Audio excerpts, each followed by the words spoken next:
When a boy comes face to face with 6 hungry wolves deep in the woods near his home, he's certain he won't make it out alive. But what happens next takes a surprising turn no one could have seen coming. Thomas called out for his dog, but there was no answer. Lucky had picked the worst time to run off and play hide-and-seek. It was nearly 9 at night, and with his parents gone for an emergency, it was just him and Lucky at home. They'd told him to stay inside, but Lucky had other ideas. The moment Tom wasn't paying attention, his dog had slipped out the door and vanished into the nearby woods known for being home to wolves. There was no way Thomas could let him face that danger alone.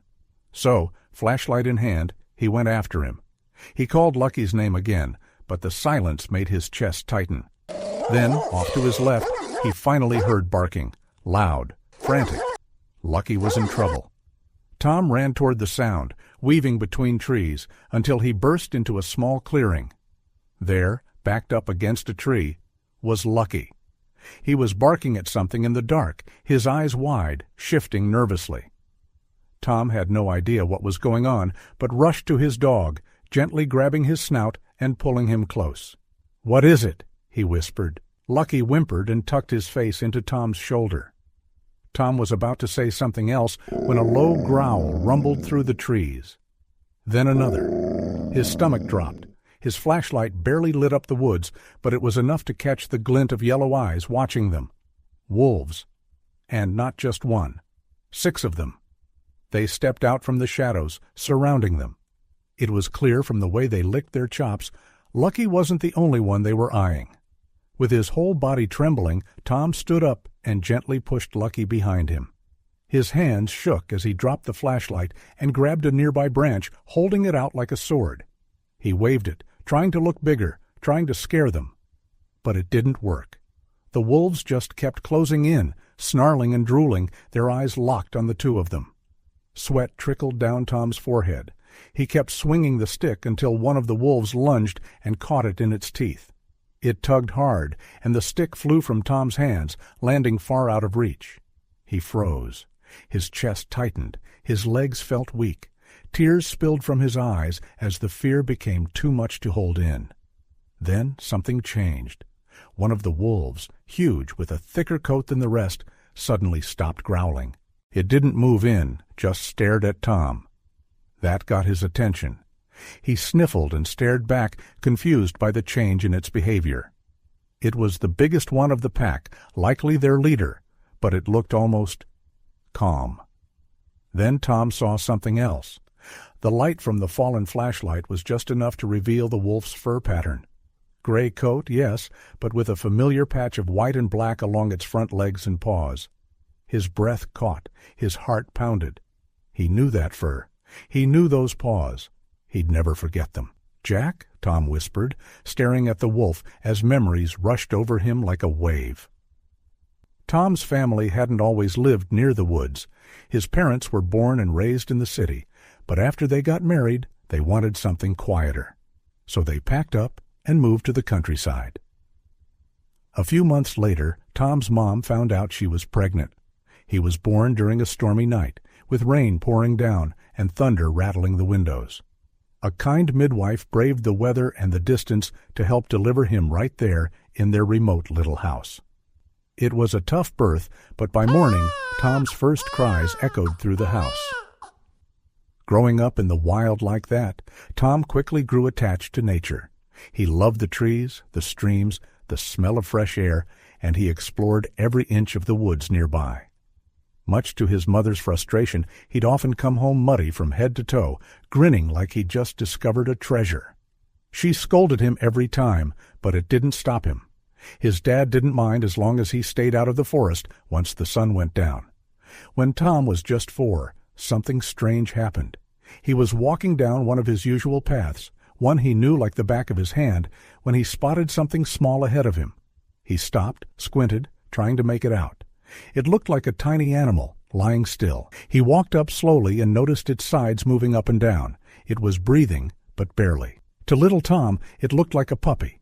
He ran back to get his dad, and together they returned. But as soon as his father saw the creature, his face changed. That wasn't a dog. It was a wolf pup. He stepped in front of Tom protectively, though the boy kept peeking around him, curiosity burning in his eyes. The pup was clearly weak, gasping for air. But what worried Tom's dad even more was what might be nearby. If this was a pup, its mother couldn't be far. He started backing away, pulling Tom with him. But then they heard it, a low, pained whimper that echoed through the trees. Both of them stopped. A few steps away lay a larger figure, collapsed in the brush. Tom's dad told him to stay put and walked over to check. It was a grown wolf, and she was badly hurt. Her fur was matted with blood, and it looked like she'd been shot. She wasn't aggressive, just tired, struggling to breathe, her eyes full of pain and pleading. He looked from her to the pup and realized the truth. This was the pup's mother. Tom's dad felt something heavy pressed down on his chest. He wanted to help, but he knew the risks. A wild animal, even one in pain, could be dangerous. And from the looks of her injuries, she wasn't going to make it. Still, he couldn't just walk away. Before he could make a decision, the mother wolf let out one final breath and went still. Tom's father closed his eyes and let out a slow sigh. He turned back toward his son and saw the little pup still lying where they'd first found him. Since there was nothing he could do to save the mother, Tom's dad made up his mind to help her pup. He carried the little wolf home and called the nearest vet. Thankfully, the pup wasn't hurt, just starving and weak from dehydration. Tom's dad knew full well that wolves weren't pets, and the plan was always to release the pup back into the wild once it was strong enough. But deep down, he also knew that a pup this young wouldn't last long without its mom. Once again, he found himself torn. He watched how the pup followed Tom around, how they played together near the edge of the woods like old friends. Tom didn't have siblings, and their house was so far from town that he didn't really have kids to play with either. The pup gave him someone, so his dad decided to let it stay a while longer. But he kept reminding himself, when the wolf grew too wild to control, they'd have to let him go. Tom was overjoyed. He named the pup Jack and treated him like a real friend.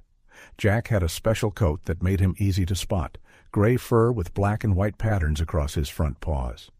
He was full of energy and often ran circles around little Tom, who could barely keep up. Before long, Jack felt like part of the family. As the months passed, Jack grew fast, too fast. His bond with Tom only got deeper, especially during their little outdoor adventures.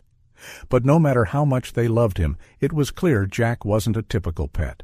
His instincts ran deep, and there were moments he reminded them that he was still a wild animal. Eventually, Jack got too big for the house. They built him a kennel outside, just to be safe. By then, they all knew it was only a matter of time before he'd have to go back to the wild for good. Then one day, Tom's uncle came to visit. Jack didn't recognize him and went straight into defense mode. He blocked the front door, growling and showing his teeth. When the man tried to push past him, Jack snapped, bit him hard on the calf. The man dropped to the ground, screaming in pain. They rushed him to the hospital. When he came back, his leg bandaged and stiff, he made one thing clear. Jack had to go. Not just go, he wanted the wolf put down. Tom heard the adults talking and panicked. His heart raced as he ran outside, straight to Jack's kennel.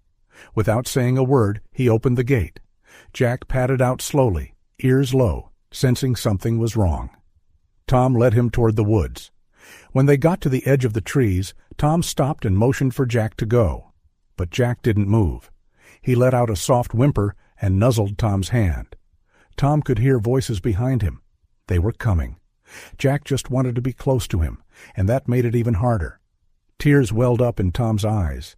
He didn't want to hurt his friend, but he had no choice.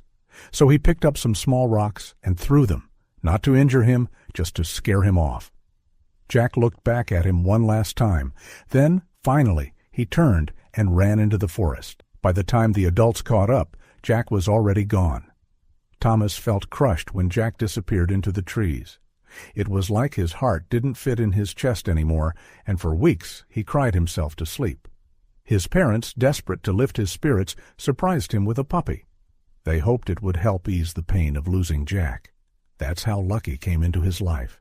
And while Lucky did bring some joy back, nothing could really replace the bond he had with his wild friend. As the years passed, Tom, now 8, didn't roam the woods as much as he once did. But every time he heard a wolf's howl in the distance, he paused, wondering if Jack was out there somewhere, watching. He never thought they'd cross paths again. So when he saw Jack that night, standing among the pack, his heart raced, part excitement, part fear. Jack was there. But so were the 5 other wolves, still circling, still snarling. Tom called out again, voice shaking, "Jack!" The wolf's ears twitched. He turned slowly, locking eyes with the boy. Then something incredible happened. Jack moved in front of Tom and Lucky, standing between them and the pack. He let out a fierce snarl, baring his teeth at the others. The pack paused, clearly unsure, but hunger was a strong motivator. One of the wolves growled back and lunged. Tom screamed, frozen with fear. But in a flash, Jack had pinned the wolf to the ground, forcing it to submit. The others backed off. One by one, they lowered their heads and turned away. With a final glance at Jack, they vanished into the woods. Tom exhaled, his legs trembling with relief. Jack turned back to look at him, really looked at him, and for a moment it was like nothing had changed. Tom took a slow step forward, reaching out. But Jack backed away. His time in the wild had changed him. Without a sound, Jack turned and slipped into the forest. Tears streamed down Tom's face, but there was a soft smile, too. He had survived something terrifying, and he'd seen Jack one more time, maybe for the last time. It was a goodbye that filled his heart with both sorrow and peace. Jack was alive, and he was free. Tom picked up Lucky and slowly walked home, the night quiet around them. When he finally got back, his parents were furious and terrified. He got the biggest scolding of his life. But he didn't explain. He didn't mention Jack. That part of the story was just for him.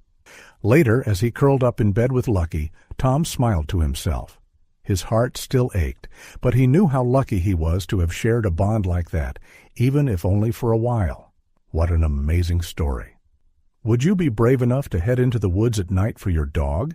Have you ever experienced a moment of unexpected kindness from a wild animal?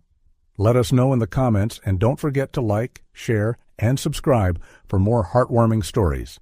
See you next time. If you liked the video, please give it a thumbs up and consider sharing it with someone who may find it interesting. Thanks for watching, and see you in the next one.